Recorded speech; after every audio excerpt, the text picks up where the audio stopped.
Hold it. Hold it. You're not that pretty. I'm a bad man. Wait. I shook up the world. I shook up the world. I shook up the world. I bear witness, there's only one God, Allah, and Muhammad is his final messenger. That's what I said, Larry, on the bungle fight. Thanking you. They call me the problem, but you could call me the can man, because anybody can get it. Africans, Americans, Dominicans, Mexicans, anybody can get it.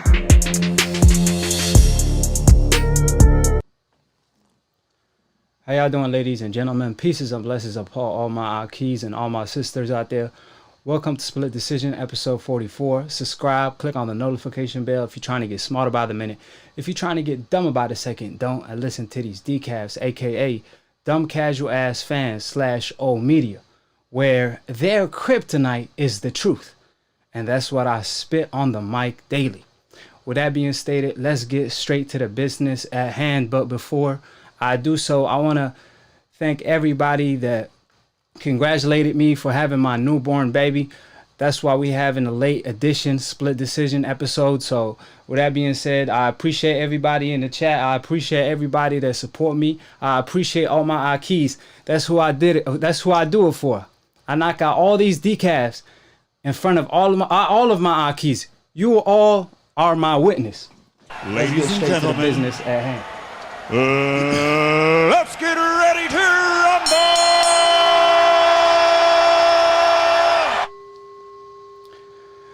So, I want to make an announcement real quick. I will have Deontay sometimes this week because I had my newborn child. Of course, I had to delay a lot of plans.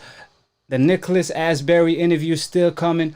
Dante's Boxing Nation is still going to be a guest on Split Decision. I'm going to have to do special edition episodes, bonus Split Decision episodes every now and then to fit everybody in.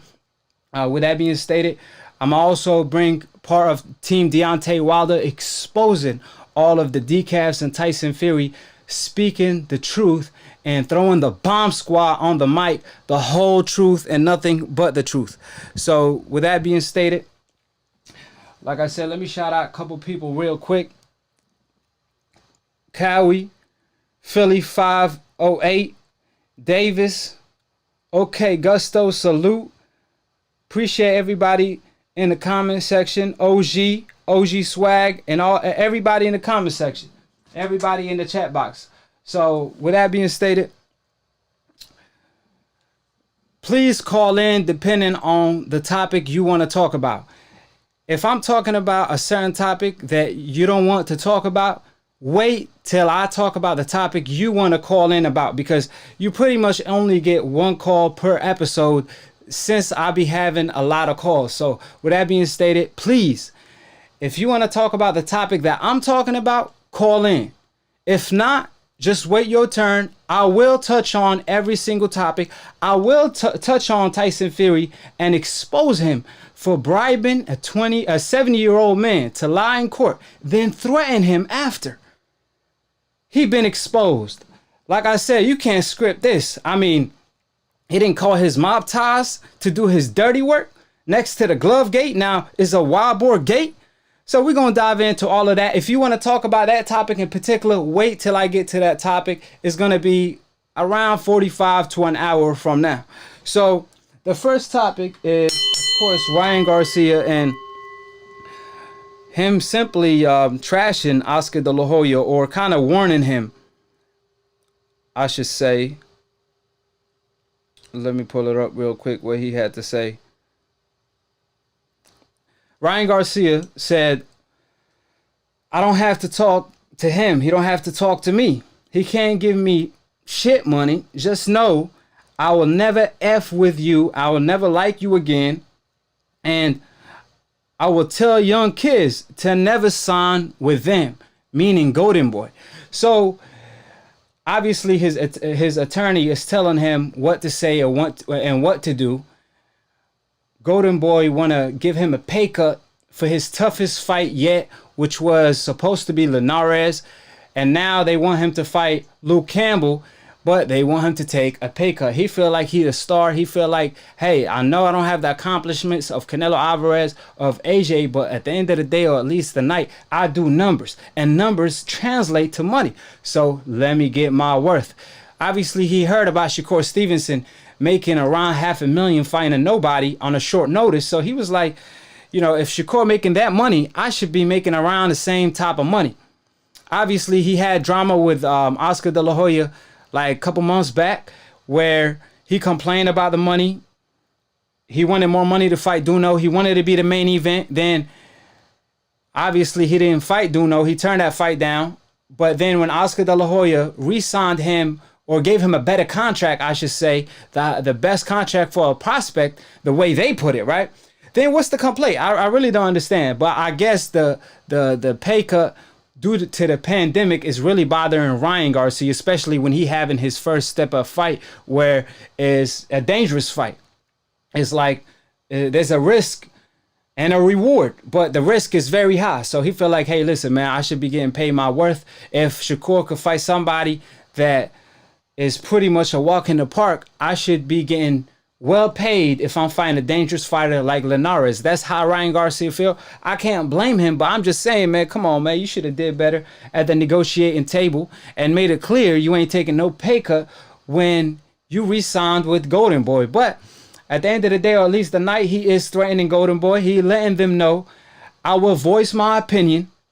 I always tell y'all, if you don't know your rights, you don't have any rights. If you don't know your leverage on the negotiations table, you have no leverage. So Ryan Garcia, he kind of waking up a little bit. He started realizing, hey, I got a lot of followings. Oscar De La Hoya keeps saying, you know, well, that don't translate to money, but it's translating to numbers. He the third highest viewed fighter on the zone. People lie, women lie. However, numbers don't lie. So if that's the case and numbers translate to money, he feel like, hey, listen, regardless if you keep saying my followers on Instagram aren't real boxing fans, so on and so forth, they tune in to watch me fight. So that's all that matters at the end of the day. So if I'm doing almost as good as Canelo and I'm on the come up, then pay me my worth. That's what he's saying. I feel like he's doing what's right by kind of threatening Golden Boy to leave. Ryan Garcia stated, you know, simply, if you don't pay me my worth, eventually I'm going to leave. Eventually the contract will be over. If he don't get set up, eventually he's going to leave. That's how Ryan Garcia feels. Like I said, he rips Oscar De La Hoya because Oscar De La Hoya is not treating him like he treated his past or his current star Canelo Alvarez. Even Canelo on the come up, I always told y'all he never treated Canelo in such a manner. He always respected Canelo. He even tried to cherry pick for Canelo at one point when Canelo wanted to fight Lara, something that he was supposed to do. Oscar De La Hoya was against that. But nevertheless, he never bashed Canelo to this extent. Either you love Ryan too much to be talking to him like that, but what kind of love is that? Because every time he bring up Ryan, he always bring up Virgil Ortiz. Now, don't get me wrong, man. Virgil Ortiz, that's my guy. Like, I love watching him fight. He have tremendous speed, tremendous power, good fundamentals. I feel like he has the best potential as far as the prospects fighters on the come up when it comes to Hispanic fighters. But Ryan Garcia in there too. You know, you never know. Ryan Garcia could end up being the new Oscar De La Hoya. Or like the way he likes to put it, the new Ryan. So at the end of the day, or at least the night, Oscar always sneakily diss Ryan every time he get a chance to and promote Virgil Ortiz in the process. So that's up to them at the end of the day, or at least the night. So moving on to the next round or the next topic. So obviously Keith Thurman told Errol Spence that you either leave the division or you face me. There's no place for two champions or two warriors in one division, according to Keith, right? Now, Errol Spence simply laughed at Keith Thurman's comments. He didn't even take him seriously. Now, for the people that don't know shit about boxing, I always tell y'all what Roger says, but You better not Keith Thurman duck me, saying, son. don't duck me, son. You better not duck me, That's the son. energy he's bringing to the table.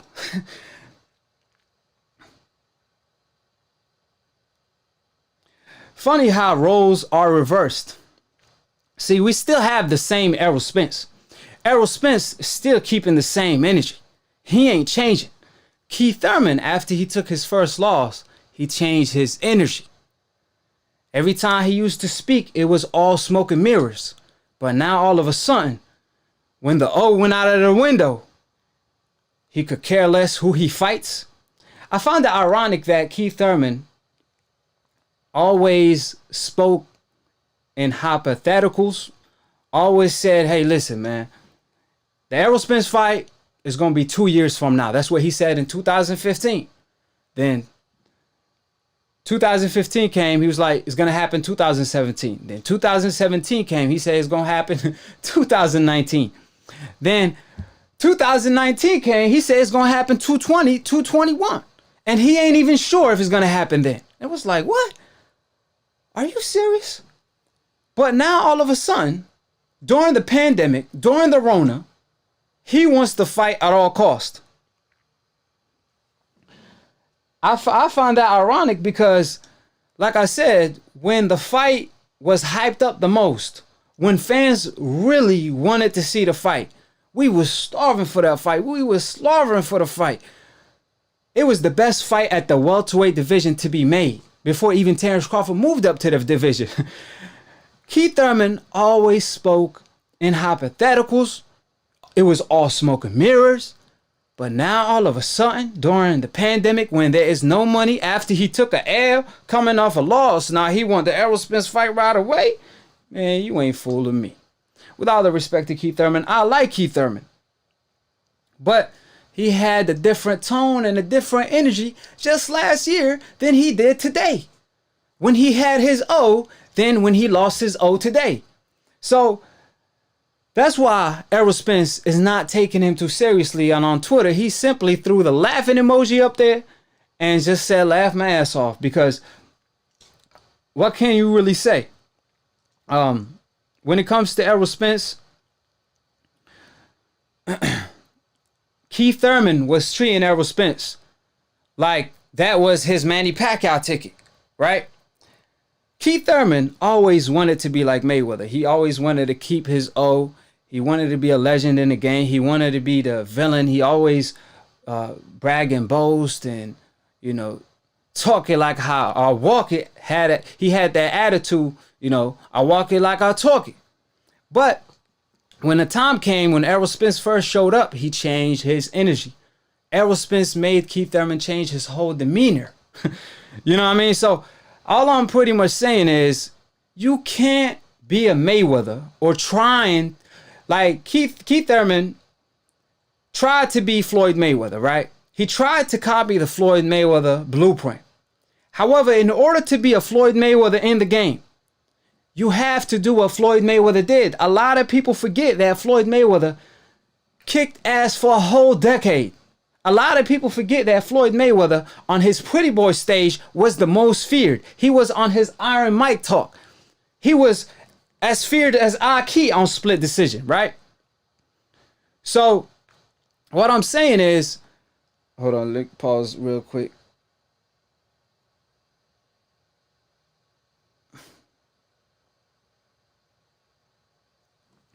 I have a caller, so like I said, let me make sure he want to talk about the Errol Spence topic.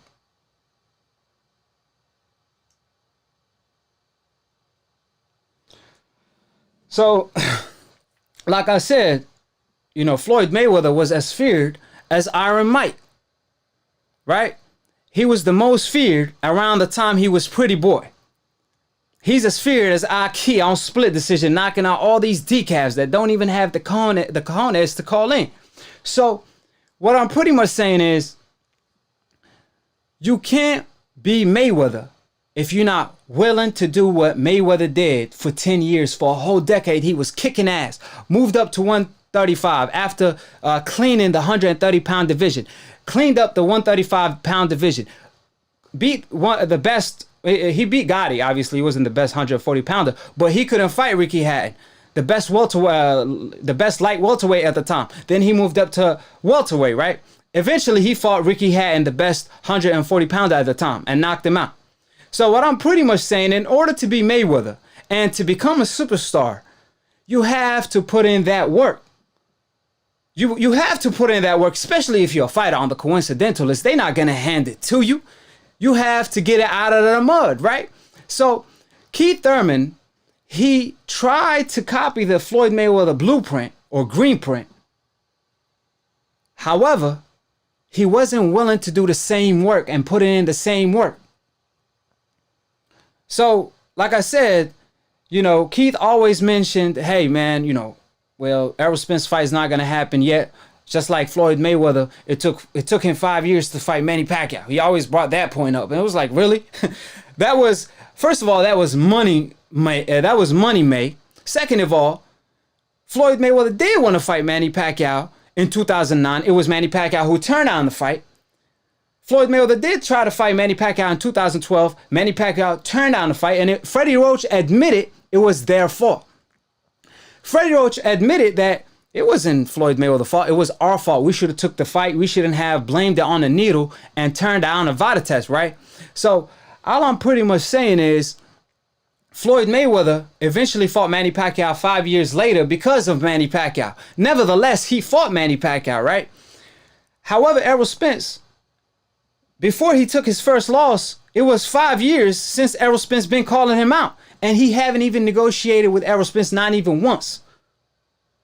See, Floyd Mayweather negotiated with Manny Pacquiao multiple times, and negotiation failed. But Keith Thurman didn't even negotiate with Errol Spence. He dragged it so long till the rope cut because Manny Pacquiao cut that shit. my language. But what I'm pretty much saying is, you can't be calling out Errol Spence now after you lost to Manny Pacquiao. Errol Spence is not going to take you seriously. The fans is not going to take you seriously. You have to get wins under your banner before calling out Errol Spence because it's long overdue and tables turn. Like Errol Spence always loved to say, I was the boogeyman, according to Errol. Now I'm the money man. Now I'm the cash cow. Right? So that's why they gunning for him. It ain't because they could beat him. It's because money talk, bullshit walk. Now, Keith Thurman said, or brought up the point, I defeated Shawn Porter in a better fashion. What does that mean? First of all, no, you didn't. Because Keith Thurman beat Shawn Porter 7-5. I agree with that scorecard. I had Keith Thurman clearly winning the fight, right? Nevertheless, it was a tough fight. But you can't convince me that Errol Spence wasn't more dominant. Errol Spence was way more dominant than Keith Thurman. He landed way more punches than Keith Thurman did on Shawn Porter. So what are we talking about? Because Errol Spence even dropped Shawn Porter, something that one time wasn't capable of doing. So Keith, like Errol Spence said, it ain't no longer one time, it's no time, it's zero time because that O went out of the window. Now, I respect Keith. I like Keith as a fighter, but again, I'm going to speak the truth when I'm on the mic. I'm not going to sugarcoat it just because I like Keith Thurman. Keith Thurman has to do better. I would like for Terrence Crawford to send him an offer because Terrence can't get a big name, so that's a good name to get on his resume, but Errol Spence got fights lined up. I would love to see the Keith Thurman fight eventually, but let's see Keith Thurman prove himself, especially after losing to Pacquiao. I mean, you told Pacquiao you could eat from that forbidden fruit. I warned you, Keith. I told you don't allow it to happen. You said absolutely not. He could take whatever he want to take. It don't matter. I'm knocking him out. This is the resurrection. I was like, man, all right, back it up because you don't know what's coming. And after I knew there wasn't no VADA testing, I picked Manny Pacquiao to win the fight. You all could check. I got my receipts. I got my videos, right? And what Manny Pacquiao did, dropping him in the first round. Beat him, embarrass him at 40 years old because he's a youngin. And he talked all that all that talk, but couldn't walk the walk, you know. And it's funny when Keith always tried to take shots at Floyd in the past, but Floyd Mayweather beat Manny Pacquiao 5 years before that, when Manny was even more so in his prime. So all I'm saying is, for Keith to get taken serious in the sport of boxing, when he calls out the best like like Errol Spence, and many more, he has to get a win or two under his banner before he does so. Now, don't get me wrong. Like I said, I love Keith Thurman, but I'm going to call a spade, man. And it looked like that one time it was in the past. You know, in order for him to prove that he a 2-time, 3-time, he's going to have to come back and do it again and earn his stripes. Because Errol Spence said, listen, I wanted this fight more than I wanted to breathe. He didn't want to give me my opportunity. Now when he's down and I'm up, he wanted an opportunity. I believe Errol Spence will eventually give him the opportunity. Keith Thurman just have to put himself in position to get it. Errol Spence still keeping the same energy. Errol Spence still the same man. He still carry himself the same way. He's still the truth. So Errol never changed. Errol's still calling out the best. Unlike Keith Thurman, who prior to that it was all smoke and mirrors. After the went out of the window, now he ain't afraid. He ain't afraid to fight the best, and he want to fight them back to back. You know what I'm saying? So like I said, at the end of the day, or at least tonight, Errol Spence's energy never changed. Never will. Post his car crash, after his car crash, he's still having the same energy. He's still calling out the best, from Terrence Crawford to Manny Pacquiao to Danny Garcia, and you name it at the welterweight division. So nothing but respect to both. But at the end of the day, at least tonight, I'm gonna call a spade a spade. So let me read a couple comments in the chat box. RJ said Keith Thurman versus Ugas. I would love to see that fight. If I do see that fight, they could fight for the WBA title, and that way he could earn his stripes back. If he beat an Ugas, I would love to see him versus Errol Spence then, right? That's a great point, Logan. Thurman still whooped Porter and Danny, but he fought neither. I mean, he didn't fight Errol Spence. He didn't fight Errol Spence. So, yeah, you beat them, but you didn't fight Errol Spence. Like, he really didn't want to fight Errol Spence. He wanted no part of Errol Spence. And even Terrence Crawford, he always questioned Terrence Crawford's resume. Remember that? Remember him wanting to welcome Danny Garcia to the welterweight division because he thought he was sweet after the Herrera fight?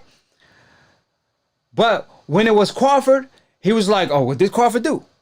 Oh, who have he fought?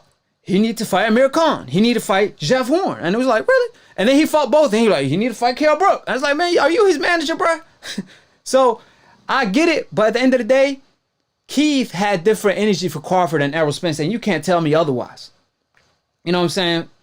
So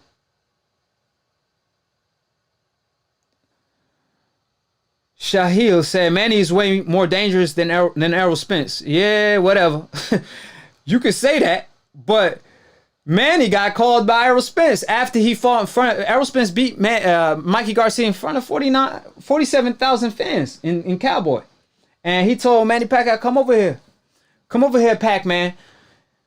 And Pacquiao didn't want to play no games. I mean, Errol Spence on Twitter, he's still playing the Pac-Man game to this day. He's still playing the Pac-Man game to this day. And you talking about Manny Pacquiao more dangerous than Errol, man. Stop.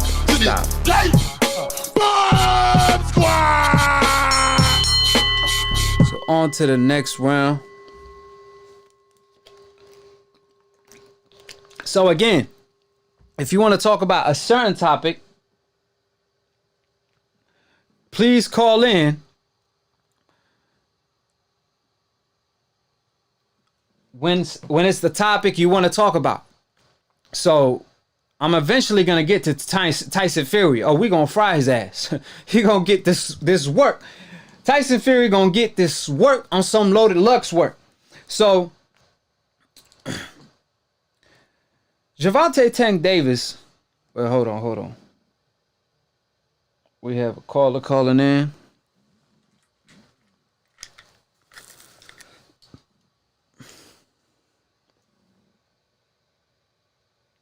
How you doing, Akhi? Who this is, and where you calling from? Greg calling from Vegas. Greg from Vegas. Talk to me. How we feeling? Yeah, I wanted to comment on something that I keep seeing like pop up in the news regular about Mayweather. Yes, sir. Talk to me. Buddy McGirt said recently, and so did Bernard Hopkins, that they thought that Pacquiao's career was better than Mayweather's. And I'll say this. I wasn't always a Mayweather fan, but I learned to respect him just by him, making all the money he did, taking on all the fights he did, and just his credibility, plus like all he did for the sport, and his style was just out of this world. Right. And I don't really understand why all these old heads are saying that Pacquiao's career was better when Pacquiao's been knocked out, and he's still a great fighter. I'm not taking that away from him, but me personally, I would rather have Mayweather's career over Pacquiao's any day, and it's not just because of money. Right. And I agree with you 100%. And I'm gonna ask you a couple questions, right? And just answer them honestly, right? Would you rather be the fighter that never took a L and didn't even get knocked down throughout his career, or the fighter that got knocked out and put to sleep? Which one would you rather be? I mean, that's an easy question. Right. So it's like, first one. I mean, man, you got to remember, bro. Like, I remember the Manny Pacquiao fight. It was one of the biggest fights of all time, right? And forget wanting to be Mayweather or Pacquiao. The question should be, would you even want to be a Mayweather fan or a Pacquiao fan at the time? Because, man, you know how many times Pacquiao broke his fans' heart? When he lost to Marquez, it was devastating. I'm a Manny Pacquiao fan. I'm a Manny Pacquiao fan. And when Marquez, I was cheering for him that fight too. But when he took that knockout, man, that was crazy. His wife was crying. His team didn't even know if he was gonna wake up. It was a sad scene. Like, his mom was crying, his wife was crying. Yeah. Man, I almost started crying. I mean, like I said, I was devastated looking at the TV. Like, I was in awe the whole time. For 2 hours, I was just watching the TV. I couldn't believe what I saw. I mean, I didn't think Marquez was going to put him out. I thought if Marquez was going to win, he was going to win by a scorecard, but not by KO, right? Now, who would you rather be? A Pacquiao fan where, you put your money on Pacquiao versus Mayweather, and you could put your house on it and you probably lose your house. You could put whatever on it, and of course, Pacquiao lost on more than one occasion. He got knocked out on more than one occasion. Or would you rather be like Mayweather or his fans, because they always made money? Every time Mayweather fought, I didn't care who he fought. I always put my money on him. I made so much money when he fought Canelo. I made so much money when he fought Pacquiao, and many more. All I'm saying is, man, this is it's so common sense, because, why would you want to be like the fighter that got put to sleep and broke his fans' heart on more than one occasion? And he had an excuse. Oh, my shoulder, it hurt me, or during the fight, or he was running, when you were prepared. Like, they were paying you all that money to fight Mayweather in order to beat him and solve the puzzle, not to make an excuse and say, well, I didn't have the missing piece for him moving around. And Floyd Mayweather wasn't even moving around. Like I said, during the fight, everybody was cheering, right? During the fight, everybody was cheering. But after the fight, Teddy Atlas talking about, one of the most boring fights of all time. Max Kellerman talking about, it was a boring fight. It left a bad taste in people's mouth. I mean, I didn't feel like that during the fight. It probably, from your point of view, you probably feel that way, Max or Teddy Atlas, because you wanted Pacquiao to win and you were cheering for Pacquiao. But Pacquiao was hitting air all night. So, of course, he couldn't land one punch. Well, I mean, he landed more than one punch, but not even comparable to what Mayweather landed on him. It was born on their end. It was born on their end because Manny Pacquiao didn't have that many highlights. Floyd Mayweather had plenty of highlights. It was entertaining to us. So, like I said, you have to appreciate the sweet science at the end of the day. And if you would have put money on Mayweather his whole career, you would be doing amazing right now. Right. You know what I'm saying? Right. I know the odds got crazy high after a while, but you'd have a 50-0 record on one fighter. Right. You know? Yeah, that's what I'm saying. And like I said, and like, why? And it's funny. Yeah. Because I saw Ellerby at the casino when I first moved to Vegas. Yeah. And I asked him, I said, is Mayweather coming back? This was like last year. And he said, he doesn't have to. Of course. And it was a simple answer, and it explained itself. You know what I'm saying? The man has accomplished everything that was put in front of him. What more does he have to do? Yeah. And you know, and I don't really understand why Buddy McDirt and Hopkins are even, you know what I'm saying that they'd rather have Pacquiao's career for what? Because they embarrassed like that. I think not make the proper money. Like, yeah. I think Bernard's always been envious. Remember the Shane Mosley fight? Or who was it? When he jumped in the ring with Shane Mosley, and Kellerman had to get in front of him and whatnot, and Hopkins was screaming at Mayweather, and Mayweather had to tell him, respect me. Right. And Mosley got his shot right after he ducked him during his prime. Yep. Sugar Shane ducked Floyd Mayweather during his prime, but then when Floyd Mayweather became money made, then he wanted to disrespect him, and Floyd Mayweather still gave him the opportunity in order to give him that ass whooping, right? But nevertheless, right, it's funny you say that because Hopkins always complained about pay. He always talked about Don King and how he didn't pay him right. He always talked about, he hated Lucifello. And he had his drama back and forth with Larry as far as, him fighting his mandatories, this and that, right? And he always complained about his pay.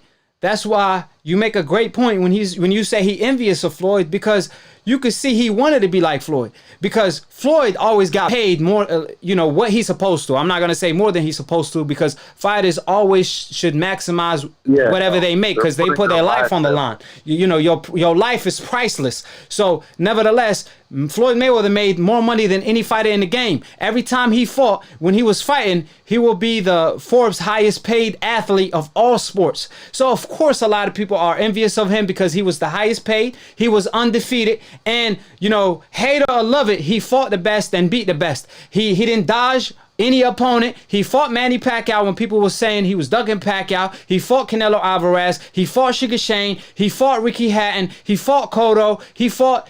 the list goes on and on and on. People duck Mayweather. Mayweather didn't duck anybody. It was when he became Money May, he went from, I want all the smoke to I'm going to select my smoke. He was the A side, When you're the A side, you can choose who you fight. Right, and when you're the A side, everyone knew he was the cash cow. He paid his homage. He paid his dues. He fought the best over a decade, and then the second decade, even when he was an old man, he was a grandpa. He was still fighting young stars and youngins like Canelo, Guerrero, Ortiz after his biggest win, and he only fought twice at a catchweight. People don't realize that Floyd Mayweather only fought twice at a catchweight. Meanwhile, if you look at Pacquiao's career, nearly half of his career was at catchweights, and against fighters coming off their knockout losses, like Margarito, like Sugar Shane coming off a loss, like Cotto coming off a horrible performance or a bad performance. He fought Ricky Hatton after Floyd Mayweather knocked him out. He fought Oscar De La Hoya after Floyd Mayweather beat him. So he pretty much fought Floyd Mayweather leftovers. Let's be honest. We don't even know if Pacquiao has been clean his whole career, where Floyd's taken every drug test known to man. And it's been proven. And he brought it to the table. Yeah. That's a great point you bring, because there was no testing before Floyd Mayweather came. So we didn't even know who was cheating or not, right? And then when Floyd Mayweather came to the game, he brought fighter to the table, and so many fighters got busted. Not just in the sport of boxing, in a lot of sports, such as UFC 2. You see so many fighters getting busted for steroids.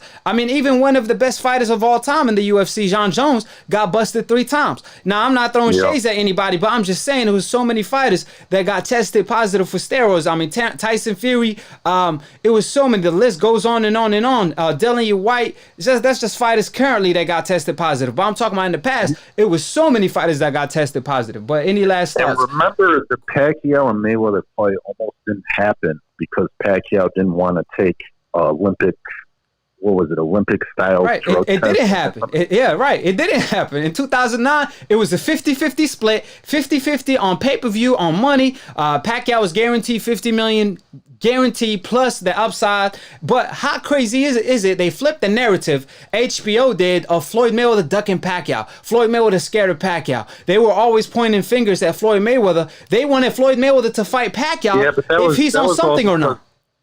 Yeah, that was all because Larry Merchant, Jim, whatever his last name is, and Kellerman were never fans of him. They hated on him his whole career. The Decaf's and Wizards. That's why that one fight he called him out. He made Larry look stupid, and Larry's like, "Oh, if I was 40 years younger, I would have whipped your ass." He wouldn't have did shit. If he was 100 years, if he was 100 years younger, he won't do shit. I mean, jokes on him. But man, always great talking to you.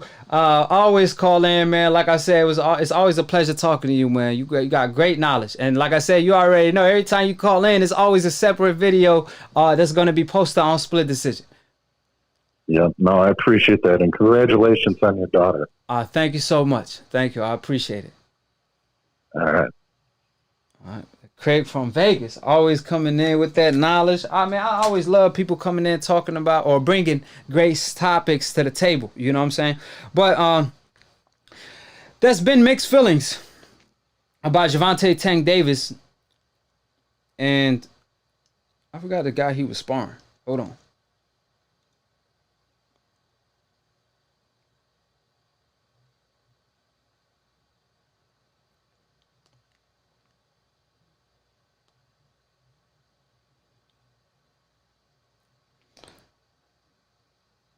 Yeah, who was the guy that fought Danny Garcia that bit his neck?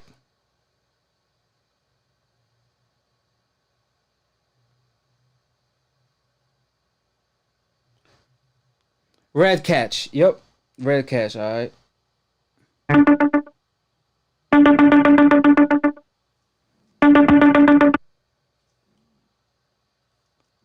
So, hold on, let me come back over here.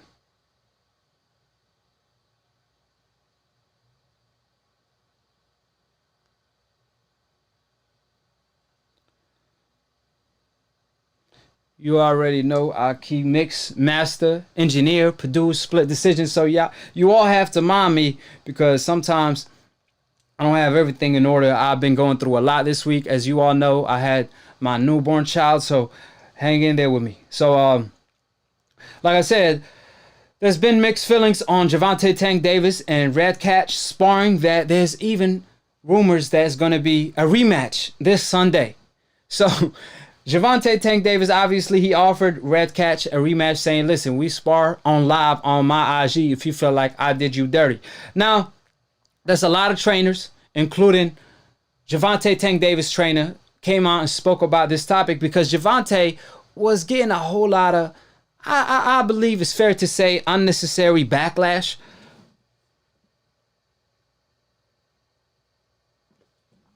Unnecessarily backlash. Some of it was reasonable. A lot of coaches brought great points to the table, claiming, "Hey, listen, a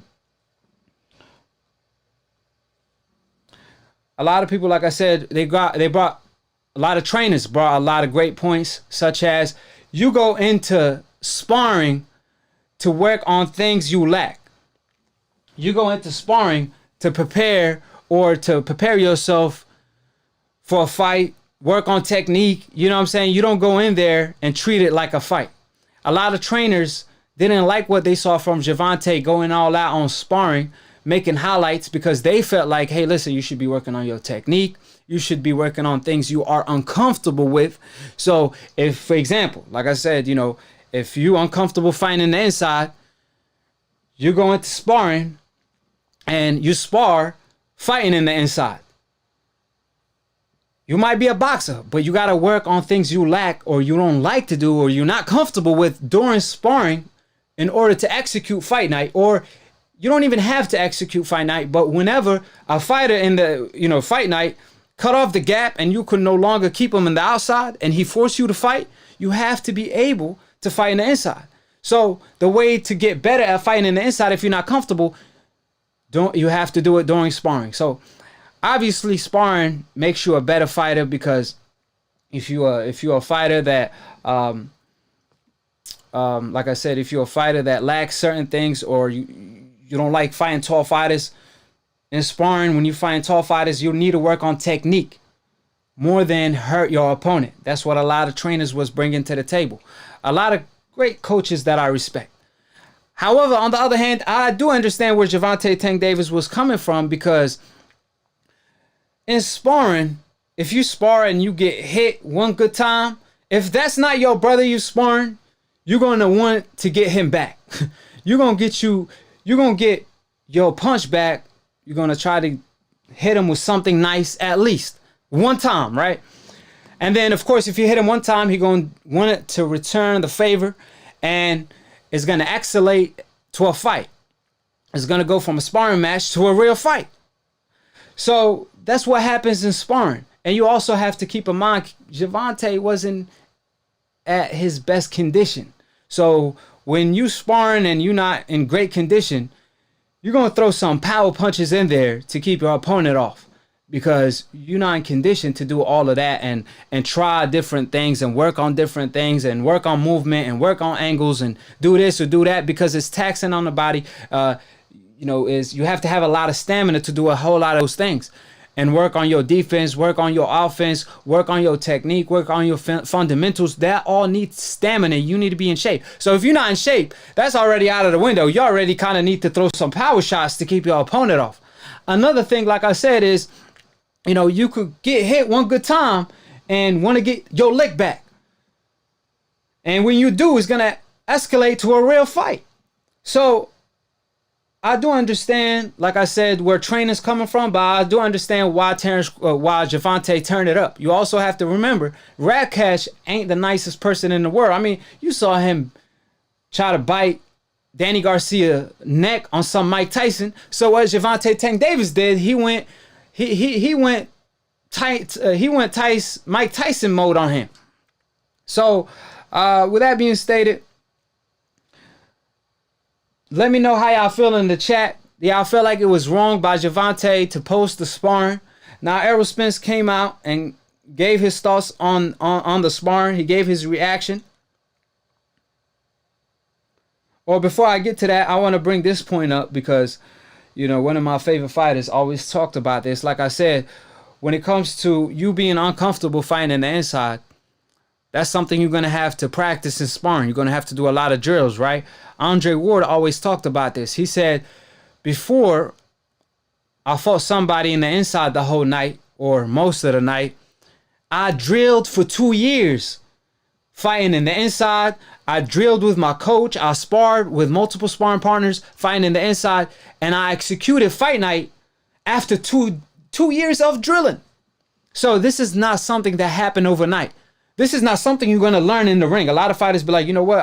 Eventually I'm going to learn fighting in the inside, because eventually when I get into fights, they're going to force me to fight. So I'm going to learn then. And yeah, you're going to get your ass effed up, because if you relying on that, it's all muscle memory. If you don't train your mind and you ain't comfortable being in the inside, you're not just going to do it overnight, especially not in front of all of the crowds in smaller gloves. So like I said, like Andre Ward said, you have to do everything in sparring, and fight night you execute. So with that being said, let me get a couple of comments on here.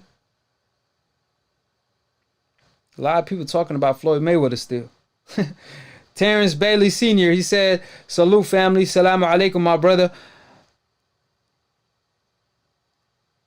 Yes sir, always to the east, always pray to the east. RJ, hit that like button. 100. We got 171 people in the chat. It should be more than 200 likes by now. So with that being said, Errol Spence gave his reaction to Gervonta Tank Davis sparring, where he said, man, dude was hurt from what I seen. I don't think it was just highlights. That's what Errol Spence referring to, because Redcatch said, or threw the narrative out there, that Gervonta went hard for like 30 seconds and he was pretty much getting outclassed or get hit to the body throughout the sparring, and he didn't want to do the last 2 rounds. So Errol Spence said, dude was hurt from what I seen. In other words, Gervonta did him a favor too by walking out of the by walking out of the ring. Errol Spence stated, if somebody recording that's your trainer or people fought you with should have made them stop and delete it. Now, I have to agree with Errol Spence 1,000% because he's the most trustworthy when it comes to this conversation. I'm the type of person I like to think for myself. I'm the type of person that I like to seek out the truth myself because so many people lie nowadays. So I'd rather seek out the truth myself and do my own research and think for myself since so many people lie. But Errol Spence is the most reliable when it comes to talk about, you know, sparring and what happens in sparring, because what happens in sparring stays in sparring.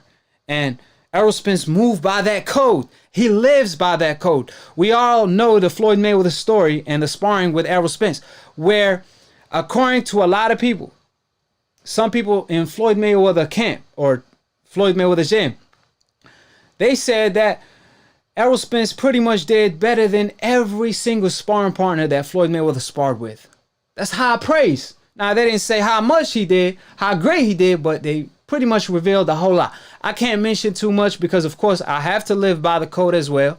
But nevertheless, for a fighter that's 21 years old, right, to perform better than Canelo Alvarez at the time, who had 50 fights and couldn't even win a single minute. He couldn't even win a single minute in that fight, right?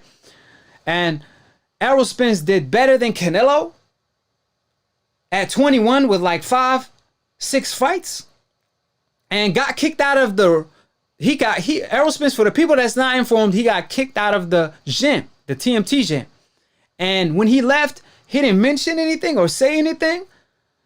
It won't even be clout chasing because he had every right to. He had every reason to speak out and say, hey, listen, man, I got kicked out of the Mayweather gym. And then when they asked him the $1 million question, why? He said, I was doing too great. And he could have actually revealed what happened and made a whole lot of clout at the time. But being the real man he is and the character that Errol Spence is, that's why I respect his character. That's why I respect how Errol Spence carry himself. That's why his nickname is The Truth. So, being Errol Spence, he didn't brag or boast about it. It's like another day. You know what I'm saying? I do this daily to sparring partners. You can ask AB.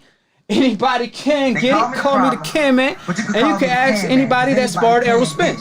Africans, Americans, Dominicans. He always tell you, iron sharpen iron. So, with his situation with Floyd Mayweather, he's the most reliable and the most trustworthy to speak on such a matter. Now, I must point out that Deontay is his homeboy too. Of course, he's going to give him the benefit of the doubt. But nevertheless, Errol Spence, if he's going to say something, I'm pretty sure he means it. So I'm going to hold him to it. Now, like I said, Errol Spence had every right to break the rule of what happens in sparring stays in sparring because, like I said, Mayweather pretty much did him dirty. But then, of course, I must inform the public, Floyd Mayweather did make it up. He did invite Errol Spence back. He knew he did Errol Spence dirty, and he gave him high praise after that. And he always mentioned that Errol Spence gave him a good sparring. He was rusty and all, and he had to catch up. You know, these young fighters made him sharp, and that's why he beat Guerrero and Canelo the way he did, because he was sparring with the likes of Errol Spence, and he was getting great work in sparring. He always talked about that, right? But nevertheless, Errol Spence didn't break the code through all of that, even though he had every right to. Now, when Errol Spence said, man, this man was looking at the camera. You know what I mean? Errol Spence said this man could have told Deontay and his team stop recording. I know he was badly hurt, but he was literally looking at the camera and he was smiling. So I don't think he was that hurt where he was in conscience where he at or he was being recorded. They knew he was being recorded. So if he had a problem with it then, he should have told Gervonta Tank Davis' team, hey, listen, man, I saw y'all recording, delete the footage because what happens to sparring stays in sparring. That's how Red Cash should have, treated it. Matter of fact, Red Cash, if he wasn't so badly hurt, after the 4th round, he should have pulled out his phone and said, hey, ain't no dipping. We doing a 5th and a 6th round like we agreed. You ain't about to make a fool out of me and record me and then dip and act like you beat me up the whole night if that was only 30 seconds highlights. But like I pointed out earlier, if you're a fighter that's not in shape, I'm gonna keep it 100. You ain't about to go easy and work on technique and do all of that like trainers said and criticized Gervonta of doing. They said he should be working on his technique and all that. But when you out of shape, you're going to need to put some on him, something nice to keep him at bay and respect you. Because you're not in condition to do all of that movement and dodge and do all of the above.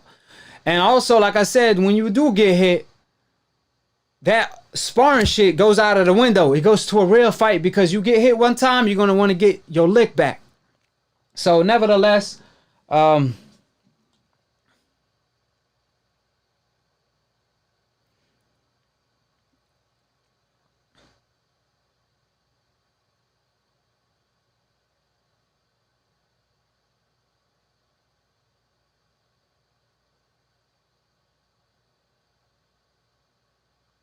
so I'm going to call y'all back in a little bit, but I want to go ahead and get some topics out of the way before I do so. Like I said, if you want to talk about the topic that I was currently talking about, please let me know. You always could text the number when I'm live because the number activates when I'm live. So, like I said, Red Cash doesn't have the best name out there because we know his past. You know, he a crazy guy. He tried to bite Danny Garcia and all. So I won't take it, too serious. I just think, Gervonta made some highlights out of him and he put it out. You know what I mean?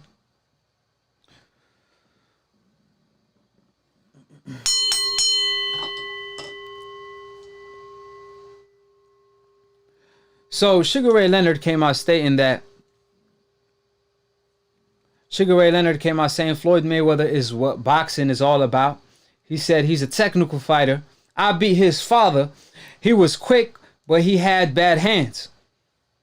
Implying that Floyd Mayweather also had bad hands. But Floyd could hold his own in any era. That's what Sugar Ray Leonard claimed. Of course, there's two great legends, Floyd Mayweather and Sugar Ray Leonard. They both make my top 5 greatest fighters of all time, in my humble opinion. Floyd Mayweather is higher on the list, though. I believe Sugar Ray Leonard had the second toughest competition of any fighter in history. Muhammad Ali had the toughest competition in his division. Sugar Ray Leonard had the second toughest competition. Floyd Mayweather, his overall work, I believe it puts him over a guy like Sugar Ray Leonard.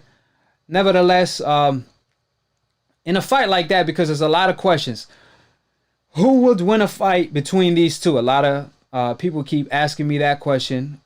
Who I believe wins the fight, or who do I favor? Now, first of all, in the comment section, who do y'all favor? Sugar Ray Leonard or Floyd Money Mayweather? Now, as far as my humble opinion, I think the smarter fighter wins.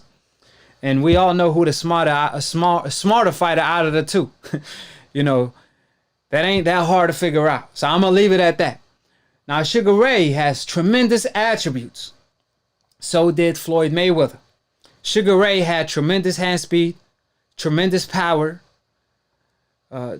He had good reflexes. His defense wasn't as good as Floyd, but he had a good defense. Great footwork.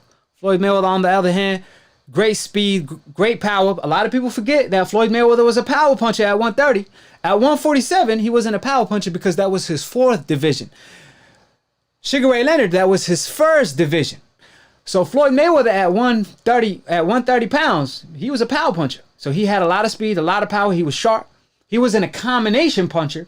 I believe Sugar Ray Leonard exceeded Floyd Mayweather in that department because Floyd Mayweather, I believe he had a good.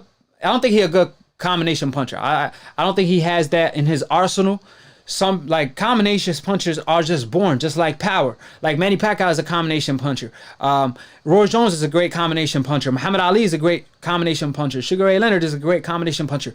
But Floyd Mayweather was never that. He always talked about, I'm working on my combinations. That's something I strive to be perfected or perfect. However,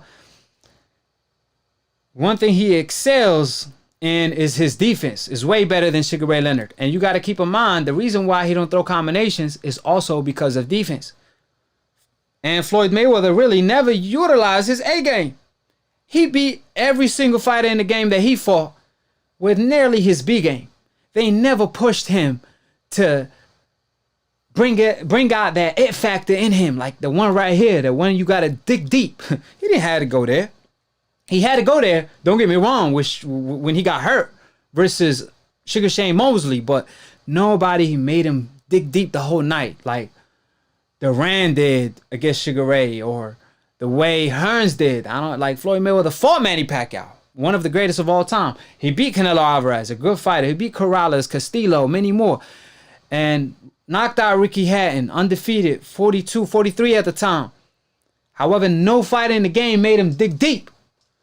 That speak of your IQ and how smart you is in that ring. So, nevertheless, let me know what y'all feel. Who would y'all favor in that fight? Sugar Ray Leonard was bigger and stronger. Mr. Shelton.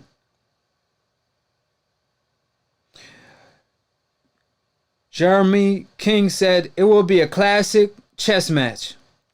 David said money May all day. Patrick said I'm going with Sugar Ray Leonard. Thompson said Sugar Ray Leonard will win. RJ said I'm a huge Mayweather fan, but Sugar Ray was a beast. So I'm assuming you picking Sugar Ray. Boxing 101 said Sugar Ray has the best resume. I don't know about that, but he has one of the best resumes of all time. You know, a lot of people are picking Sugar Ray from what I'm seeing. A lot of people picking Sugar Ray. Wow. Okay. Well, a lot of people kind of saying, like King Bones said, I feel like Sugar Ray, but part of me hate going against the undefeated smart defensive wizard. But if people feel like Sugar Ray is not a bad choice, Sugar Ray equal beast. Yeah, but at the end of the day, or at least the night, I don't know. It's hard to go against that 50-0. There is no blueprint for money. If there is a green print for money, everybody will be rich. Floyd Mayweather would not be undefeated right now if there's a green print to money. So I don't know. There's a green print to beating Sugar Ray Leonard, but when Sugar Ray Leonard was on his P's and Q's, that was a beast. When he looked in the mirror and saw Sugar Ray, the fighter, not the man, that was a beast. But when he let Duran get to his head, that let me know that he not strong mentally as Floyd and doesn't stick to his game plan as Floyd. Like I remember watching fights, Floyd Mayweather stick to his game plan. Like I'd be like, damn, like Zab Judah, he wasn't doing good early on against Zab Judah, but he broke Zab Judah down to the body. Zab Judah didn't just gas out. Floyd Mayweather broke him down to the body, hurt him with a left hook in the 4th round where Zab didn't even throw a single punch after that, after Floyd Mayweather got hurt. And after that, it was all she wrote.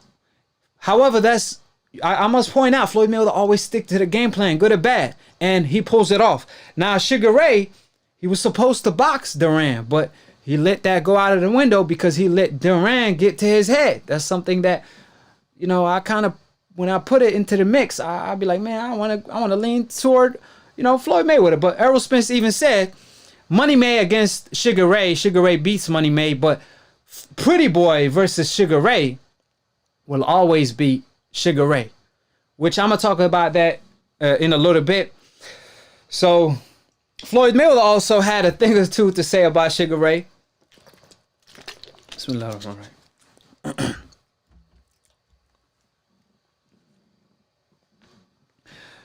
So Floyd Mayweather talked about Sugar Ray, and he was pretty much bothered by the rankings and the fact that Sugar Ray Leonard was ranked higher than him. This is what Floyd Mayweather had to say. He said, well, Floyd Mayweather questioned the rankings by stating, it was crazy someone sent me something about the best welterweights. They had Sugar Ray Leonard ranked number 1. Like I said before, he was the guy that paved the way for myself. But how can you have a guy ranked number 1 when his first loss was to a lightweight, Roberto Duran, ? And then they also talked about me facing Marquez, which was a catchweight at 144. But this same guy Marquez knocked out Manny Pacquiao years later when he was older. So Pacquiao got knocked out by Marquez. They were trying to say that basically Marquez was too small for me, but he wasn't too small to knock out Pacquiao. It's crazy how all these ratings go nowadays. Of course, fighters are always going to say, I would have done this, I should have been ranked there, I should be ranked here. But all of those so-called boxing experts, it's just crazy how these guys are experts. If you are an expert, to all the decaf wizards, this is directed to y'all. If you are an expert, you gotta really do your homework before you speak on certain things about boxing. Now, that's a great point that Floyd Mayweather brought up, because Sugar Ray Leonard did lose to a fighter moving up 2 weight divisions, right? Duran was one of the best of all time, but he lost to nearly all of the best. He lost to Hagler, Hearn, Sugar Ray Leonard twice, and Nomas one time, you know. So at the end of the day, or at least the night, Duran did beat Sugar Ray Leonard. He was a lightweight. He was moving two weight divisions.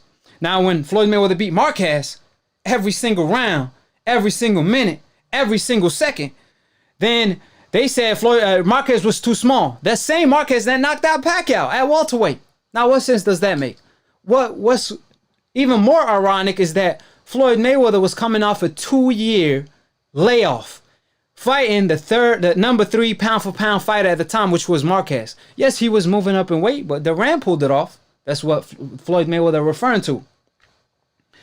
So that's why I always say Floyd Mayweather never had to dig deep and pull out his A game. He always beat fighters with his A game. He never had to go to his B, C, D, even his Z game. He never had to go that far. Floyd Mayweather always beat fighters with his A game alone. He never had to dig deep in order to pull off the win. So what a lot of people get things confused, like a lot of people on the chat, I agree with y'all. Sugar Ray Leonard is a beast.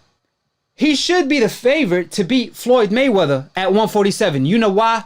Because that was Floyd Mayweather fourth weight division. So like Errol Spence said, Mayweather loses to Sugar Ray, but Pretty Boy beats Sugar Ray. That flew over a lot of people's heads.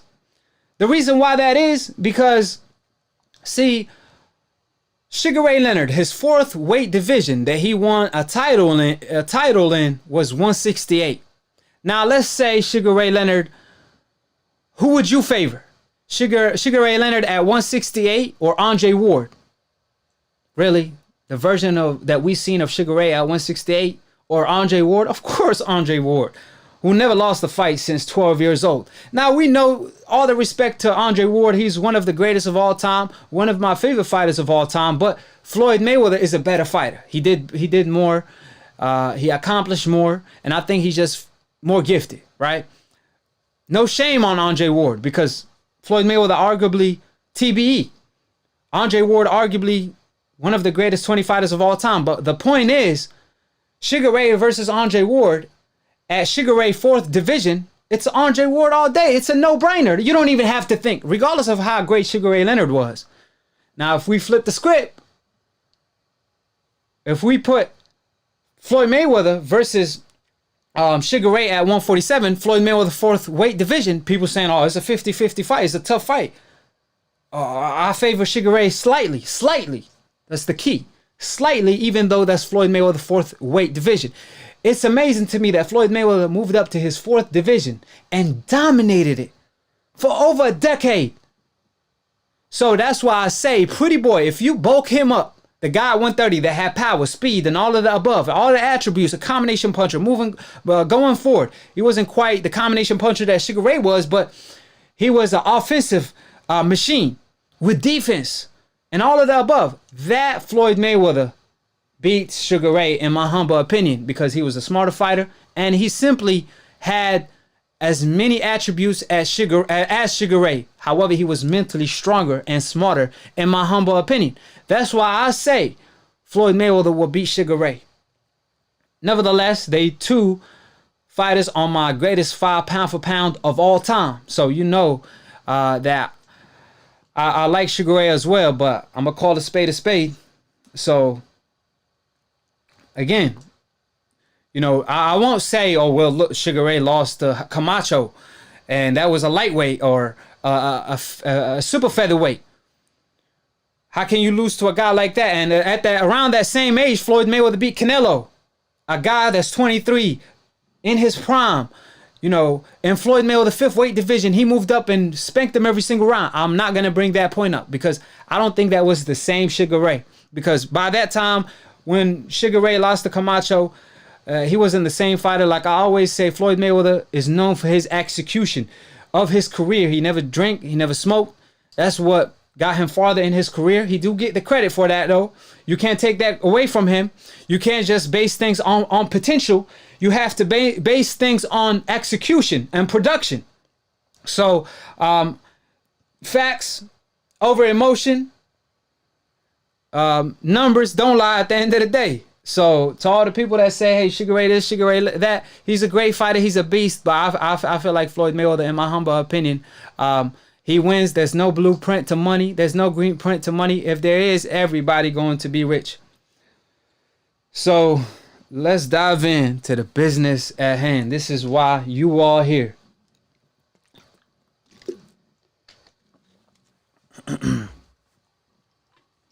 So, I'm about to expose Tyson Fury, and I want everybody to call in. So, I'm going to give y'all the timeline a little bit, but before I do so, you all recall the video I uploaded where I said Tyson Fury threatens Carefoot, the farmer, when Tyson Fury posted that we coming. I was going to do a marathon, but we decided to do it at home. Don't fear, we coming. And he went to the same place that Carefoot lives or wherever he from, right? I posted a video 3 months ago. That's why you all got to subscribe. That's why you all got to like the video and share the video after I post it. Because I informed y'all on this news 3 months ago. Now look what happened. I told y'all he threatened him because out of nowhere, Carefoot disappeared. So, just to give y'all the timeline for the people that's not informed, Martin Carefoot, he stated that he had been offered 25 pounds to help the heavyweight champion escape without a ban, which was Tyson Fury at the time. The farmer, Martin Carefoot, said Tyson Fury bribed him to lie in court about supplying him with a wild boar that's contaminated, which caused him to fail a drug test. The farmer came out making these claims. The farmer said, I have never kept or killed a wild boar.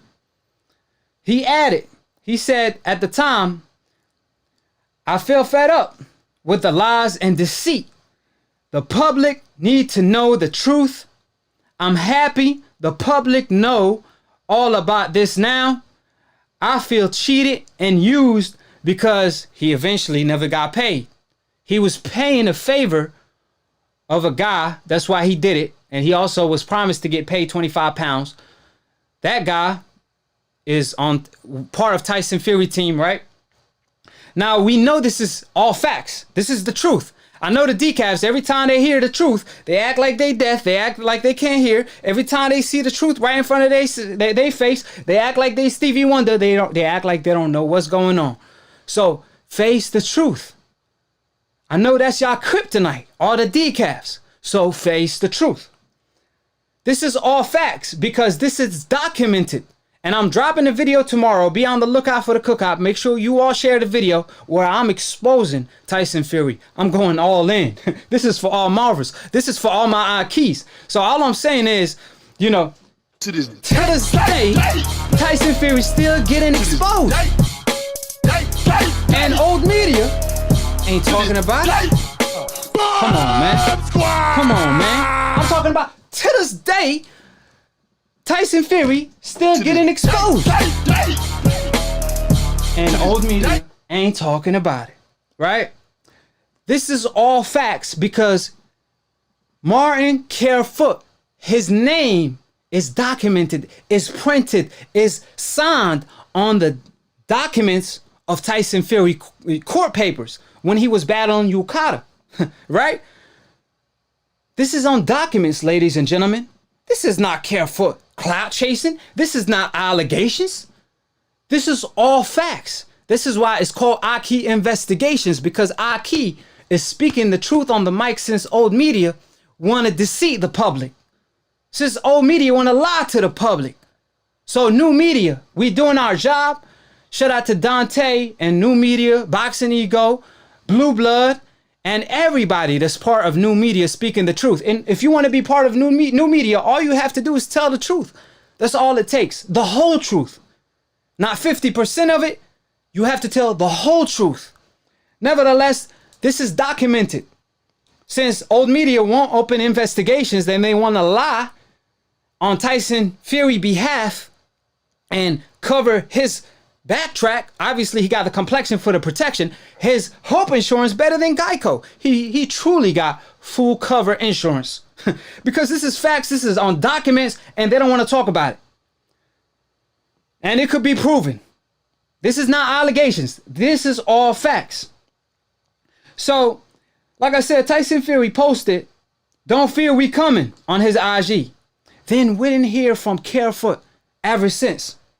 He came out 3 months ago. This is what he said. He said, "I've been hearing noises at night."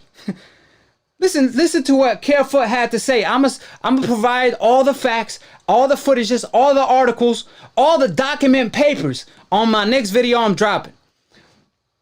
This is all facts on documents. So this is what Carefoot said. Tyson Fury threatened Carefoot life and his safety.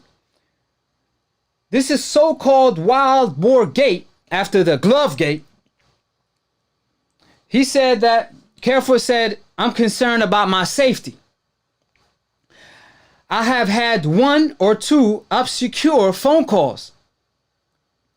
And I have had 2 visits to my home. One was at night. There was 2 of them. I answered the door and I got rid of them. They were meddling, really." What he means by, for the people that don't know what meddling mean, Carefoot stated they were meddling, really. Pretty much they were threatening him. On Monday night, there was a similar thing. I knew one of them. I told them I had the number of the police. I had the number for the police. They could be around in a minute. This is quote for quote by Carefoot. He said he was hearing voices at night that was threatening him. People came, knock on the door. He was getting phone calls. People that threatened him on the phone. They came to his doorsteps, knocked on the door, threatening him. And he said one of the people he familiar with, he know him. This is how crazy it is. Also, peep this, because I'm about to put it together like puzzle. Akhi always put the truth, the whole truth. I put it together like puzzle every single time. So remember when Carefoot said that a person from Tyson Fury that he knew, that he was returning a favor to, and now he's saying it's one of these people that was making the threat, I knew him. So again, the truth will eventually come out. Three things that could never ever be hidden, regardless of what old media does, regardless of all these decafs, regardless of all the decafs wizards. You cannot stop the truth from spreading. 3 things that can never be hidden that will eventually come out. The sun, the moon, and the truth. They will always come out. In order to stop Akhi from speaking the truth and spitting the truth on the mic is equivalent to jumping in the ocean. You simply can't stop the wave of the ocean. You're just going to be part of the wave. So all of the Tyson Fury fans know he cheated. All of them know. This is facts. All of them know he tampered with his gloves. That's a fact. Because you can see it with your own eyes. People lie, women lie, however, your eyes don't lie. So I know deep inside, if you claiming that was Photoshopped, when the picture turned out to be real, right? When the picture turned out to be real, then that tells me deep inside you know the truth. Regardless of what you say in the comment section, regardless of all these keyboard warriors that don't have the cojones to call in, just like Tyson Fury, because he keep hearing that wild boar that shrink his cojones and don't want to fight a fair fight, and he want to take steroids and tamper with his gloves, just like his fans are scared to call in and face the truth, because obviously the truth is their kryptonite. They can't face that. But again, they know the truth. They could be keyboard warriors in the comment section, but their eyes don't lie. They know the truth deep inside, so they could lie in the comment section, but I know their eyes don't lie to them unless they want to act like Stevie Wonder, unless they are really blind. But so in shocking U-turn, Mr. Carefoot told the Daily Times he have nothing but problems right from the beginning of this. And I don't want to get involved. Again, they threatened this man. He told you he was hearing voices at night. People came threatening him, knocking on his door. So he told y'all that I have nothing but problems right from the beginning of this. He had guilt. He told the truth, and he don't want to get involved anymore. Wow, such a low-class type of move by Tyson Fury and old media. They have zero integrity. They sold their integrity. They have no honor because they flipped this story and this article and they said Tyson Fury cleared of Carefoot accusations. Excuse my language. How the fuck is he cleared? How is he cleared when the man simply said, I had nothing but problems right from the beginning of this, and I don't want to get involved?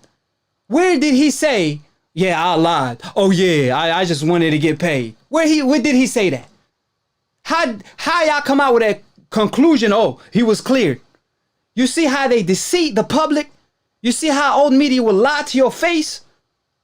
This is crazy. This is a script right from a movie. There's mafia involved. There's Glove Gate, Wild Boar Gate. I mean, this is crazy. This is a perfect movie, and it don't need to be scripted. It just needs to be told the way it needed to be written by the whole truth. That's the narrative of the movie. Need to be the whole truth of Tyson Fury. They blamed him failing a drug test on a damn wild boar that's contaminated, that's extinguished. You know, and old media try to say he was coming off a depression, not a suspension of failing a drug test. You see how they lie? Like I said, the Hope Insurance, man, they got the complexion for the protection. I mean, it ain't no joke. They erase fighters' losses like Lomachenko. They erase fighters' past. They act like they come off depression when they coming off taking steroids and failing them and bribing a man to lie in court. Then he relinquished the license.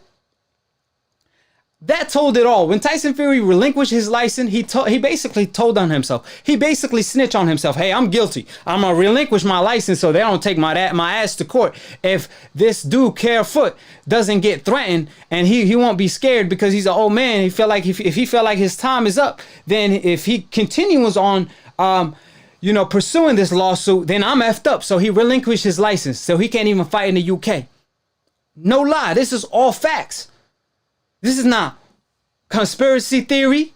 This is all facts, the whole truth. That's the kryptonite for old media and the decaps that they don't want to face. They don't even got the cojones to face the truth. Forget calling Akhi and facing Akhi. I'm talking about they don't even want to face the truth. So, how much man are you to threaten a 70-year-old man? Is all I'm saying. But like I said, it's just funny to me how old media's switch the narrative and claim that Tyson Fury was cleared when Carefoot 3 months ago, he was saying he was hearing voices. People came to his doorsteps and knocked on the door and threatened him on more than one occasion. He got calls threatening his life. And Tyson Fury posted that same day, we come and don't fear. And he went to Carefoot own hometown. I made a video about this literally. And old media gonna flip the narrative to Tyson Fury cleared. This man fails a drug test and they blame it on, you know, him being depressed when he failed the drug test and he was suspended by UKAD. You see how they deceive the public and lie to your face? And this is the end of time. When the truth ain't no longer popular, according to the Prophet Muhammad alayhi salatu wasalam, this is the end of time. That's the signs of end of time. Like I said, there is no better script to the movie. I mean, we already know the mob boss that Tyson Fury associated himself with. Hold on, what's his name? I got his name somewhere. Daniel Canahan. Daniel Canahan is on the run to this day.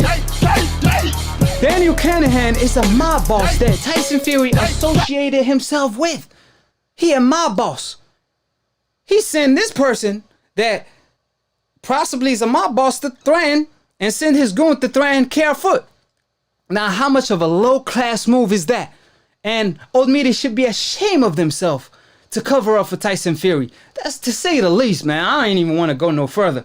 The WBC, the World Boxing Corrupted Organization that supported cheaters such as Margarito, claimed he was innocent when he was cleared that he was convicted of cheating on tape, on footages, and on camera. That we have witnesses and all that. And WBC President Suleiman, that is causing the destruction of the WBC belt, he claimed that he claimed Tyson Fury was innocent of the glove gate. The same person that stood next to Margarito when he cheated and claimed he was innocent. This is pathetic. Man, people have no honor nowadays. No integrity or none of the above. So, on better news, I give y'all the bad news, but I saved the best news for last. So, Tyson Fury still being investigated by the anti-doping chiefs, despite the big farmer refusing, despite the pig farmer refusing to cooperate with UKAD. Tyson Fury is reportedly still under investigations following his failed drug test in 2015. Obviously, the farmer doesn't want to cooperate with the police, with the UKAD and none of the above, because he got threatened, like I pointed out. And he dropped his allegations. He already dropped it, but still the investigation is going on, and it could be proven because, you know, according to Carefoot, he don't have wild boar that's extinguished. A wild boar that's extinguished, bruh. You eating the damn contaminated meat. No wonder you don't have no cojones to fight Deontay Wilder on an even playing field, or Klitschko, because you stay eating that contaminated meat, that wild boar that shrink your cojones. And I'm not buying your dusty excuse, because that's nothing but a dusty excuse, the oldest in the book when you fail. A wild boar in the UK, bruh. A farmer said he never had it. He never killed a wild boar, and he never kept one. He had to go to a park in order to take pictures next to a wild boar to supply the court with proof that, oh yeah, I do have a wild boar. You get what I'm saying? So he lied to court. Tyson Fury paid a man to lie in court. That's how far he willing to go to cheat. And old media, that's how far they willing to go to cover him up. He could threaten a 70-year-old man and they won't even talk about it, man. That's a disgrace, man. They have no integrity, like I said. No integrity whatsoever. Man, even the decafs know the truth. Like I said, I present the facts in front of them. I always present the facts in the comment section. I attach all the videos just like I'm going to do to this video. And they still going to act like they Stevie Wonders. Don't everybody believe in Google?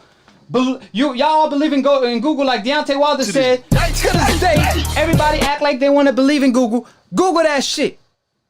Since y'all believe in Google. Google Tyson Fury failing for drug tests, for steroids. Google Tyson Fury paying a farmer to lie in court.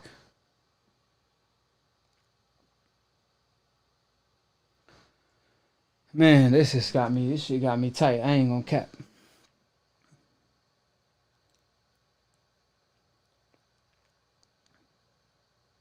So, like I said, if Tyson Fury was so innocent, why would you relinquish your license, bruh? Why would you, if you innocent, why relinquish your license? You trying to escape justice, man? They got ways. They got ways out for fighters on the hope list. Left, right, you could escape.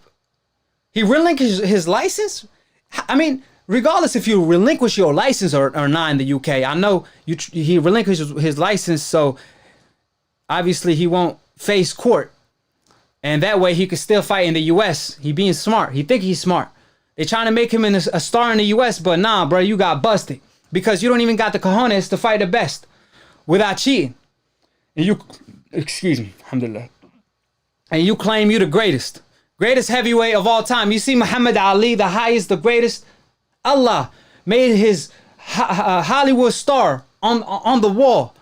All these Hollywood stars, all their stars are on the ground, but Muhammad, just like his first name, Ali, the highest, his star is on the wall. You claim you better than Muhammad Ali, but your ass can't stay away from cheating.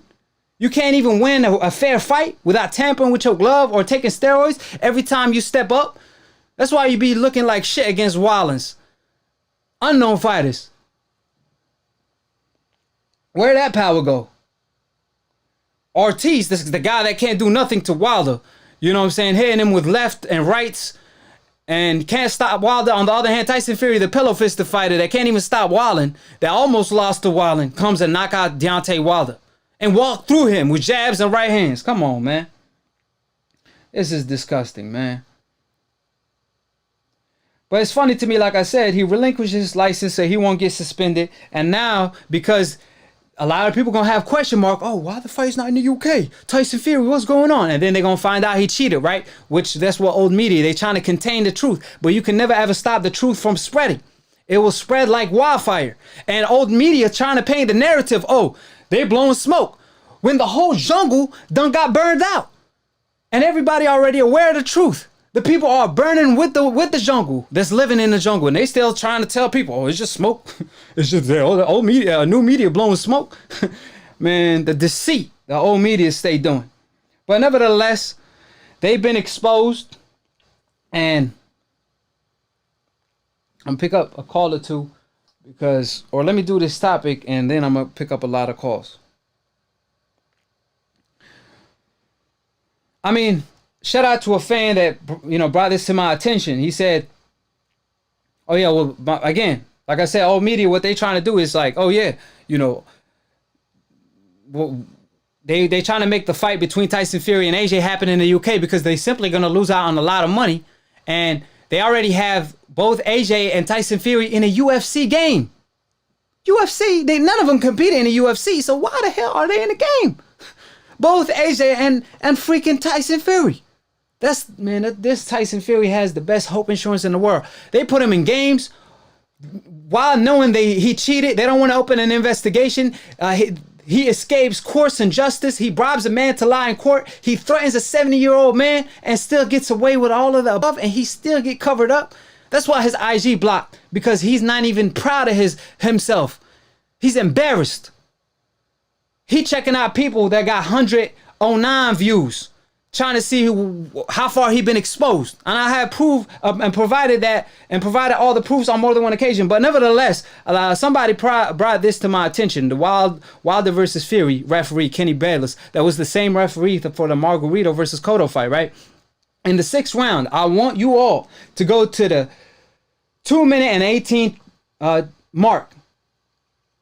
So Fury, as we all know, he was pulling Deontay Wilder's head down the whole fight. A lot of people want to say veteran tactics, right? A lot of people want to say dirty tactics. But nevertheless, I'm cool with veteran tactics. You know, Hopkins did it. Andre Ward did it on more than one occasion. So I'm cool. You know what I mean? At the end of the day, or at least the night, it's veteran tactics. But this was more than veteran tactics, because this was actually cheating tactics. Because now you doing it excessively, right? Tyson Fury was hitting Deontay Wilder on the back of his head the whole night with every single right hand, right? It's illegal to hit somebody in the back of the head every single time, man. Come on, man. I understand 1 or 2, but not every single time. But then, forget that. He will pull his head every single time. And instead of Kenny Bayless, the referee, because I didn't want to really bash Kenny Bayless, because he's the referee at the end of the day. You know, Tyson Fury, if he got away with slick bullshit, that's on Tyson Fury and his team, not on Kenny Bayless. But it's his job. I must hold him responsible and accountable for his job that he's supposed to pay attention of doing. He's supposed to be looking out the fighter's health. So when Tyson Fury, like I said, was pulling Deontay Wilder head excessively, because, you know, it's okay to pull somebody's head 1 or 2 times. You know what I mean? Floyd Mayweather even did it on, you know, on certain occasions. You know, it's okay if you throw a hook and somebody slipped the hook, and in order for you to establish control, you pulled somebody's head down and then move. You know what I'm saying? It's called controlling your opponent. You being the matador, your opponent being the bull, right? It's okay. A lot of great fighters always do that. It's a tactic to pull the head for defense, offense, and for control. But when it's excessive, when you pushing somebody's head every single time, putting your weight on him, and not just pull your head, you will put him in a headlock and then spin him around. I kid you not, in the 6th round at the 2 minutes and 18 mark, Tyson Fury was spinning Deontay Wilder around. And Deontay was complaining the whole night. He was complaining the whole night. And Kenny Bayless will point at Deontay Wilder and say, keep your head up. Man, Tyson Fury literally put his head down after he punched him at the back of the head and put his head down, put it in the arm lock, spin him around on some UFC shit. And you're going to warn Deontay Wilder while Tyson Fury is doing the illegal move? That's why Deontay Wilder was complaining about the referee. That's the same referee that's corrupted that they didn't catch Margarito cheating. So again, the corrupt is real, but this is my solution for Deontay Wilder when it comes to that, because that's something that he probably won't be able to stop. The referees probably paid off. You never know in this sport of boxing. You mean the commission seemed to be paid off. They never busted Margarito nor Luis Resto. They never busted any fighter in the past. Matter of fact, they told him, Floyd Mayweather, he had to pay $1.5 million so Maidana won't cheat. Right? That's how they willing to go to let fighters from the outside of the United States to be fighters from the United States that's on the coincidental list. Foreigners. Tyson Fury, Maidana, and many more, right? But nevertheless, the point is, Deontay Wilder need to utilize an Errol Spence playbook, which is sometimes you can't play by the rules. When Errol Spence was fighting Sean Porter, he knew Sean Porter was going to bring dirty tactics to the table. So he didn't just be dirty first. He had the right to, which I'm going to explain in a little bit. See, Tyson Fury. Sean Porter, right? He will push Errol Spence's head down when Errol Spence was trying to fight in the inside. So Sean Porter will throw a hook, and after he throws a hook, he will push Errol Spence's head down. Now, while he getting his head pushed down, Errol Spence will throw a punch, because he a body puncher, right? He will throw a body punch, and while you getting your head pushed down and you throw a body punch, it eventually is gonna hit your opponent low, which is gonna eventually be a low blow, right? Now, it's okay if somebody push your head down and you hit your opponent low. You know why? Because your opponent pushed your head down, especially if he's doing it excessively. So what Errol Spence did, again, is a veteran tactic. That's how you got to respond to the dirty tactics with dirty tactics, or with smart dirty tactics. That I won't even call them dirty tactics, because, again, like I said, if you getting your head pushed down while you're throwing a body shot, of course the body shot is going to hit your nuts because somebody's pulling your head down. That's what Deontay Wilder need to do. When Tyson Fury pull his head down, throw a body shot, bruh. Just throw a body shot. The referee can't say shit, because you could be like, oh, I threw a body shot. He pushed my head down. I hit his cojones. And we know Tyson Fury doesn't have any cojones. So Deontay Wilder hit Tyson Fury in his cojones when Tyson Fury pull your head down. Just hit him in his cojones. We know he don't have cojones. It's going to affect him tremendously. We know he don't have cojones because he eating that wild boar. He stay eating that wild boar, that contaminated meat that doesn't allow his cojones to grow. Taking steroids, taking wild boar that's contaminated. right? He stay eating that contaminated meat, that shrinking his cojones. That's why he don't have the cojones to fight the best on an even playing field. He got to tamper with his glove. He got to tamper with his glove, load his glove, or not put his glove in all the way. Like Mark McDonald busted him in the past. Like I exposed him on more than one occasion. Like he took steroid in the past. Again, Carefoot exposed him. 70-year-old farmer. Carefoot, he sticked his foot up in Old Media ass and exposed Old Media and Tyson Fury. So like I said, Tyson Fury has no cojones to fight fighters on an even playing field. So Deontay Wilder, when Tyson Fury tried to pull your head down, just hit him in his cojones. That's all I'm gonna say to that. So I'm gonna go ahead and I'm only going to be able to take a call or two, but I promise you I will do another show this week to make up for it. So let me go ahead and pick up a call, though. Dang, who the hell is this? I promised my man. Yeah.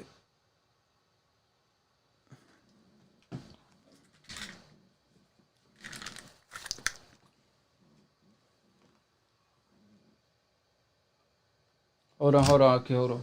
How you doing, Akhi? Who this is? Where you calling from? What's up, Akhi? It's your boy Jay calling out of Oregon, man. How you doing, brother? I'm doing great. Talk to me. What's going on? Man, I'm a huge fan of you, brother. And me and my homie been following you for months, bro. Trying to get the message out, man, that this is complete and utter fraud. The WBC has a lot of excuse my language, a lot of guts defending this man from a so-called great victim. Thank you for everything you're doing, Akhi, man. I know you got stuff to do. You got calls and stuff to take, man. I just want to call in and tell you thank you for what you're doing, bro. We behind you all day, every day. I Akhi TV. Let me say this with you. I want to talk with you about this topic real quick, right? Because see, Mike Tyson, for example, he came out saying that Deontay Wilder wasn't the same in the rematch, according to Mike Tyson, right? Mike Tyson said, hold on, let me give you exactly his quote. He said, the first fight, he fought with confidence like he could win. In this fight, he fought like he didn't have no zest, no life in him. I don't think he was the same fighter after the first fight. After the first fight, he could no longer rise to the occasion again. No.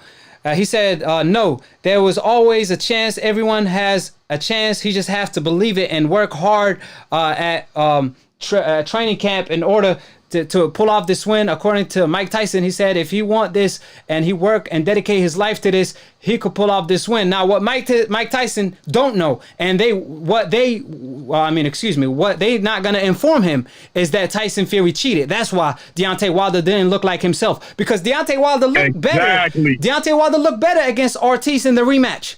You know what I'm saying? It ain't like Deontay Wilder fought Tyson Fury right away. Tyson Fury ran to ESPN so he could get the complexion for the protection and tamper with his glove on his right glove, because see, the first fight he only tampered with his left glove. In the rematch, he had the WBC turn off the camera, whoever, his team turn off the camera, the WBC backing him. They gave him a tampered glove because the WBC are partners with the glove company Tyson Fury was wearing, right? So what I'm saying is the reason why Deontay Wilder wasn't the same fighter because Tyson Fury was tampering with his damn glove. He went from the pillow-fisted Tyson Fury to the Iron Mike. And it always comes down, because it's like you said, bro, rewind the fight. You see it for your, bro, like at the introductions when they was announcing his name, bro, you can see it clearly in the footage, fam. And then on top of that, bro, you could clearly see they were taking something out of the tape and they were about to put stuff on his book. Regardless of what they have to say, how they have to say it, they cannot justify that this man, they cannot justify the fact that he tampered with his glove, his left and his right glove. You do not jab with your palm. I'm an amateur boxer myself. You do not jab with your palm. The Klitschko fight, you can clearly see that the glove is in his hand and the pad is retaining his form. In the Wilder fight, the man, he put a dent in the man's head. And they say, listen, because this what's crazy is, right? Like Tyson Fury, he put a dent in Deontay Wilder's head where, you know, you will actually, there's a higher chance of you breaking your fist knuckles before breaking someone's skull, right? So they say, oh, well, Exactly. Tyson Fury, his fans, that's what they say. They be like, well, if that's the case, wouldn't he break his hand? Are you serious, man? This man come from a bare knuckle background. And again, when you hit someone bare knuckle, you're going to do more damage to that person's face than you're going to get the damage to your hand. That's just common sense. That's common logic. But they don't care, bro. Like people, these decafs, old media, they know the truth. They got eyes. They could see that Tyson Fury gloves were tampered with. They know more than I do. They know it as good as you. They know it as good as me, right? But the reason why they won't speak on it, because they could care less. Like I said, the WBC president said it. This is like the best win of the century to him. On this level, he can't ruin it. He don't care if Tyson Fury cheated or not. He lied. This man, his big ass tail, he lied. He said he was in both dressing rooms at the same damn time, watching every damn thing when Deontay Wilder team already proved that's a lie. Cameras in Tyson Fury own dressing room prove that's a lie. Cut it off, man. Come on, man. Like I said, that's how they willing to go. That's how far they willing to go. Lie and throw their reputation over the window. Yeah. It's just like you said, bro, because I've seen it in every bit, bro. It's just like you said. It's going to come down to the third fight. How does this man, Tyson Fury, who's known for not having no type of knockout power, he didn't knock out Klitschko. He didn't knock out anybody previously in any of his fights. He didn't even knock out, what's his name that he fought that he suffered the cut? He suffered that horrible gash. He nearly lost the fight. He lost. He didn't even win that fight. How does he come in the second fight out of I'm talking about cuts you caught out of nowhere, fam. And he's able to knock out the hardest puncher in the game? People are justifying this saying that old media is right about what they saying and that we don't know what we talk. Like you say, how our eyes Photoshop, bro? You could clearly see the gloves are tampered with. And I ain't letting go of it. I hope you stay on their ass, bro. Stay on their ass, and I'm right there behind you. And what's crazy is they telling me, oh man, Akhi, stop speaking the truth. It's hurting my ear. Why you keep talking about it? Why you drop every video every day exposing Tyson Fury? But ironically enough, they watching every single video. If it bother you that much, why you watching every single video? Bro, why you watching every single video if it bother you that much? Because they can't, it's like they allergic to the truth. When you go see a doctor, you want the doctor to tell you the truth. Man, people don't care if the truth hurts or not. When you go to the doctor, if you have the Rona, God forbid, anybody, I'm talking about to these decafs, right? Let's say these decafs have the Rona, right? Right? They go to the doctor and the doctor tell them, they're going to want the doctor to tell them the truth. They don't want the doctor to lie to them and say, you're going to live forever. You're going to want the doctor to tell you the sad truth if he have to, right? So that's why they click on my video. They want to hear the sad truth. But it bothers them so much because they can't debunk anything, because when the truth is spoken, the other side is nothing but a lie. Nothing but lies. Exactly. And it's funny because my roommate, he was like, man, let it go, let it go. I said, bro, let me tell you something, man. When it comes to this sport right here, it's not a game. It's not a joke. You know what I mean? The simple fact that nobody is doing nothing about it besides you, Deontay, Blue. Sure. Mainly y'all the main platforms for new media. Y'all are the leading trends for new media. I do not care what anybody got to say.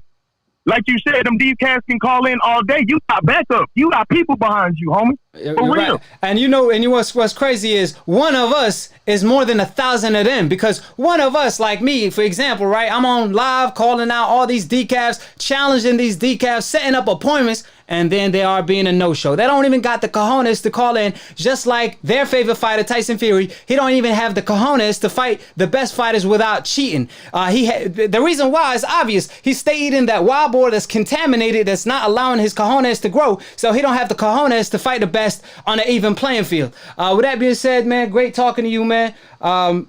So lay out your last comments before I let you go.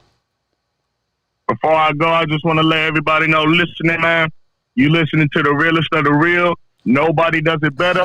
Y'all show my boy some love, man. I appreciate it, Y'all show my boy some love. Hey, to all you decafs out there that justify what we talking about and what we trying to do for our boy Wilder, that contaminated boy, shove it straight up. Right. My boy know what he talking about. We behind him. We ain't letting nothing go. I love you, Akhi. All love, baby. I love you too, man. Appreciate it, Akhi 100. Peace. 100. 100. That's my man right there. So, like I said, again, I'm going to do the outro, and then I'm going to pick up calls, all right? So, don't go anywhere. I'm going to pick up calls in a little bit. I just want to do the outro, so if my computer die, then I'm safe. So, with that being stated,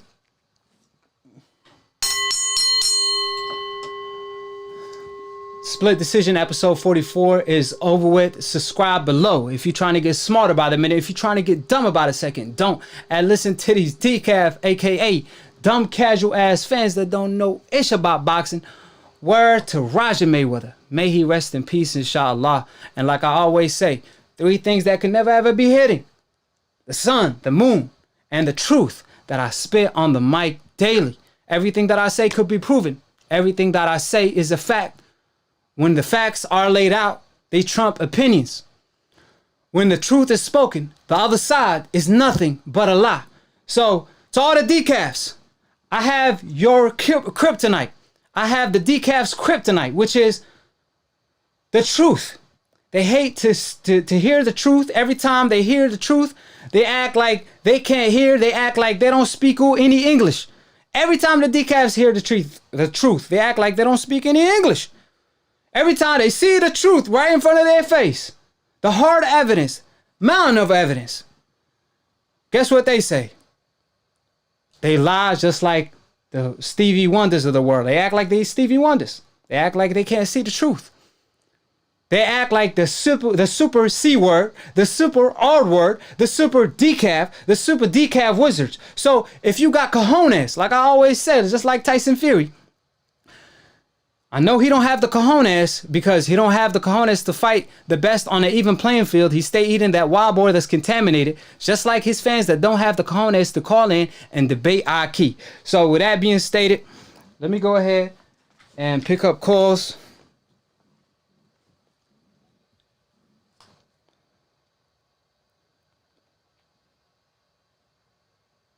So please make it quick. I will do another show. Because like I said, I'm on the ass day and tomorrow and the day after and every single day till justice is served. That's how I'm moving. That's how I'm rocking. So if you're rocking with me, subscribe, click on that like button, click on that notification bell, and make sure you always share my videos because it helps bring awareness. And I'm calling my Akhi. He ain't picking up. I'm going to call you again because I promise you I'm going to call you. Bailey, I'm calling you, Bailey. Don't let me down, Bailey. Hopefully I do get a decaf, though. That's what I'm aiming for. How you doing, Akhi? Who this is? Is this Bailey? Yes, sir. Hello? Yeah.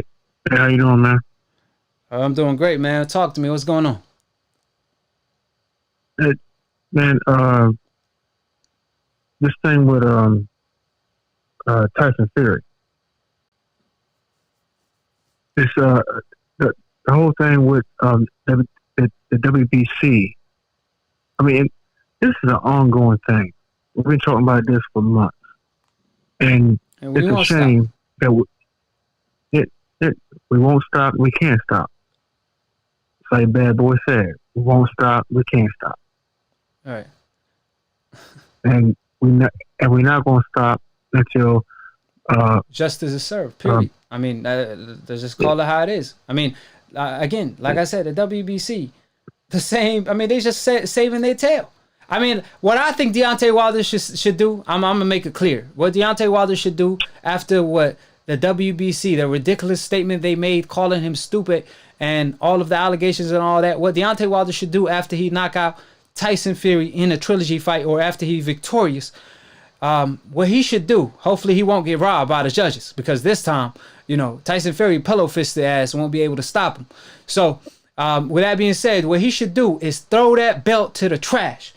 I mean, I have my own version. Of course, I have the real version, not the French fries one that the WBC gave to Canelo Alvarez and then. But what Deontay Wilder should do is throw that belt to the trash, straight up, just like that. And hopefully the PBC give Deontay Wilder a new strap because they working on the PBC belt. So they need to utilize that now and give him the PBC belt. And he need to throw that WBC belt to the trash. I mean, how is it that Deontay Wilder is not sponsored by the WBC, but the challenger, Tyson Fury, he was sponsored by the WBC. That cheated in the past, took steroids and all of the above. He was sponsored by WBC. But Deontay Wilder, who was the WBC president for 5 years, and Deontay Wilder, who defended his title 10 times and always spoke intelligently, he always backed up his people and all of that. However, they don't like the truth. They don't like till this day type of talk. They don't want that. They try to stop that from happening. They sponsored the cheater instead, Tyson Fury, that guy who failed drug tests in the past. That the same glove company is partners with the WBC. That's why they backing up Tyson Fury. They trying to save their tail. Yeah, well, hey, look, I'll take it a little bit further. He tried Muhammad Ali's record. And then when he did that, Muhammad Ali's wife was there when he did it, and then she endorsed him and passed him the torch. Right. She passed him the torch while he's standing there. He had the white outfit on with the gold tassels. Remember that? Right.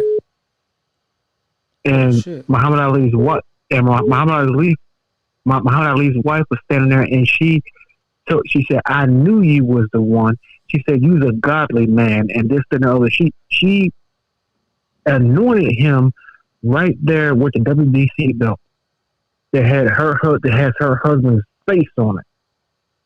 Yeah, and I mean, that's why. Now, quad as a tip, I'm friends with Eliasa Shabazz. You know what I'm saying? Yeah. So I know his daughter. Right. So, you know, hey, my man, I want to finish this with you. Just give me a second. Stay on the phone, all right? Stay on the phone. I got somebody from overseas. I'm hoping it's Decaf. How you doing, Akhi? Who this is and where you calling from? Hello. Good evening or good morning. Good evening. This is Akhi. Yes, sir. Yes, sir. Can you tell me how you feel real quick, because I am on my computer about to die. So. Okay. My name is Muhammad from Saudi. Salam alaikum. And I'm watching you. Alaikum assalam. And I'm watching your channel for a while. Yes, sir. And I just want to show you the support of your channel. I'm a big fan of boxing, and you're really doing a great job by discussing all the type of boxing. I just have a simple question, because I don't have that great English, but I'm a big fan of boxing. Yes, sir. Do you think Tyson Fury, if he win against Deontay Wilder, do you think he can win against Anthony Joshua? Because for me, whether Tyson Fury is cheated or not, I believe something happened with the gloves. I'm not really 100% sure, but I can see the pictures. It looks like something wrong with it, but I cannot really be 100% sure that the guys actually cheat and 100% cheat. Well, let me as a skill-wise, yes. Yeah, Go ahead. A lot of people, you can't have it all in the sport of boxing. For the people that don't know, you can't have it all. See, some fighters are blessed with having a lot of power. Some people are blessed with having skill and speed, but they don't have power. So Tyson Fury got skill, but he don't have power. I mean, his whole career tells it. He never really put nobody out. But with Tyson Fury's situation, the reason why he was capable of knocking him out, excuse me, with Deontay Wilder, like you said, his glove, clearly there's something wrong. You know what that mean? The glove have been tampered with. You know what I mean? If he was that good, he would not have to cheat. He wouldn't have to cheat. And just like when you say, the AJ fight, I believe AJ possibly beat Tyson Fury. The reason why, because style make fights. AJ is skillful and he have power. And AJ won't let Tyson Fury cheat. And I got a video with Tyson Fury own sparring partner, Nicholas Asbury, exposing Tyson Fury of cheating. Stay on the lookout for that, because I got an interview with him where he actually mentioned AJ's sparring partner, that was sparring Tyson Fury, he already let AJ know that Tyson Fury cheated in sparring and tampered with his gloves in sparring. So AJ already knows about this. I saw the video. Yeah, AJ already knows about this. He ain't about to let him. He ain't about to let him cheat. But the problem, Akhi, definitely. But the problem with Joshua, he don't have that characteristic. He don't have that character to stay. You know, once he gets hit, he's wobbling. You don't got to worry about that. But he don't have power. Yeah. Tyson Fury don't have power. You're right. But Tyson Fury he don't have power. Yes, I agree. But I think the problem with Fury is he's big guy, man. He's 6'9", 270 pounds. Like, you cannot knock him out in one punch. Unless if you are lucky or something. That's my opinion. You know, a good chin. No, that's true. He have a good chin, but he don't have power. Now, I think AJ. I think AJ he probably beat him over the long haul or 12 rounds. But as far as he could possibly stop him. But it will be exciting fight. I believe it will be exciting fight. Yeah, it's gonna be an exciting fight either way because Tyson Fury could take a punch, but nevertheless he don't have the power to hurt AJ. See, Wilder got the power to hurt AJ. But Tyson Fury doesn't have the power to hurt AJ. So all of them will be good fights. But just because the Wilder fight, remember, Tyson Fury, when he didn't tamper with his glove, he nearly lost to a bump. So imagine AJ on an even playing field. So, but again, call me again when, because my computer about to die, and I promise my man I'm gonna call him back. So thank you, and thank you very much. Yeah, shukran. Thank you, Habib.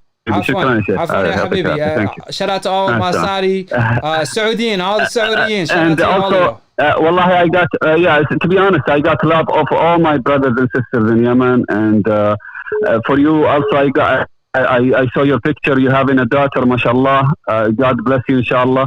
For you and your family. Thank you so much, man. Shukran, Allah be with you, man. Allah. Thank you, mashallah.